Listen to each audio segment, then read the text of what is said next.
আসসালামু আলাইকুম ওয়া রাহমাতুল্লাহি ওয়া বারাকাতুহু। Welcome to our science squad. আজকে আমি আপনাদেরকে দেখিয়ে দেব যে এই ধরনের কোনো কোয়েশ্চেন যদি আপনাদের পরীক্ষায় এক্সামে আসে, তাহলে আপনারা সলভ করতে একটু হিমশিম খান। এই সূত্রটা অনেকের মনে থাকে না, পারার পরেও স্টুডেন্টরা পারে না। এর প্রধানত কারণ হচ্ছে আমরা শিখেছি যে দ্বিঘাত সমীকরণ অর্থাৎ দ্বিঘাত এক চলক বিশিষ্ট দ্বিঘাত সমীকরণ যখন আমরা সলভ করতে হয়, তখন সমীকরণটা দেখতে x square plus bx plus c সমান 0 অনুরূপ হলে তখন আমরা x এর মান -b plus minus root over b square minus 4ac divided by 2 যেখানে a নট ইকুয়াল 0। এটা থিওরি। এরপরে এই বি স্কয়ার মাইনাস 4ac দিয়ে হচ্ছে এটার মূল কেমন হবে এটা আমরা পরের আরেকটা ভিডিওতে দেখে নিব ইনশাআল্লাহ। এখন আমি বলবো x এর মানটা কেন নির্ণয় করা যায়। তো পরীক্ষার মধ্যে আপনাদেরকে কখনোই 3x square plus 2x plus 5 সমান 0 হলে x এর মান কত এটা বলতে পারে, কিন্তু এটা খুব রেয়ার। বাট দিয়ে দিবা হচ্ছে এরকম যে -2x square plus 5 equal to x হলে x এর মান কত।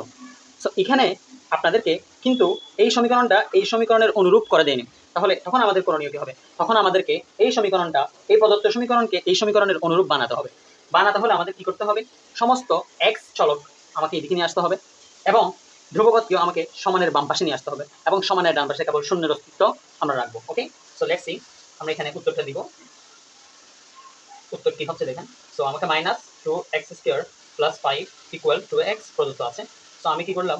-2x square -2x plus 5 equal to 0 বানালাম। এখন x এর মান কত হবে? এখন x সমান ওই যে আমাদের সূত্র ছিল -b b এর মান কত? -2। এটা কিন্তু আমার b, এটা b, এটা c এবং এটা কিন্তু আমার a।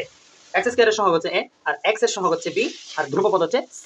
মাইনাস থাকলে আমাকে মাইনাস সহ নিতে হবে, যেমন আমি নিয়েছি b এর মান মাইনাস সহ। আমি আপনাদেরকে এমন প্র্যাকটিস করাচ্ছি যেটাতে আমাদের সমস্ত জিনিস ক্লিয়ার হয়ে যাবে ইনশাআল্লাহ। সো আমি এটা নিলাম -b প্লাস মাইনাস বসাবো। এরপরে b স্কয়ার এর জায়গায় -2 whole square minus 4 into -2 into 5। এরপরে আমাদেরকে বসাতে হবে 2 ইনটু -2। এখানে a এর মান কখনোই 0 হওয়া যাবে না, কারণ a এর মান 0 হলে a এর মান অসংজ্ঞায়িত এসে যাবে। এরপরে আমরা সমাধান করব। সমাধান কেমনে করি দেখেন, যে এটা হবে -4 আর এটা হবে 2 এবং এখানে প্লাস দিয়ে একটা সমীকরণ আমি হিসাব করব, মাইনাসটা দিয়ে আমি আরেকটা সমীকরণ হিসাব করব। জাস্ট সিম্পল জিনিস। 4 এটা হবে 4 2 8 5 8 40। সো মাইনাস মাইনাসে প্লাস 40। অর্থাৎ এখন আমার সমীকরণটা কি দাঁড়ালো এবং আরেকটা সমীকরণ এখান থেকে আরেকটা বা দিয়ে আমরা আরেকটা হিসাব করব। বা এখানে বা দিয়ে আরেকটা আমার আসবে, সেটা হচ্ছে যে এটা আপনাদের হবে যে 2 মাইনাস 44। এরপরে নিচে হবে -4। তাহলে একটা দাঁড়ালো 2। তাহলে এটা কি দাঁড়ালো যে x সমান 2 plus root over 44 divided by -4 অথবা 2 minus root over 40 divided by -4।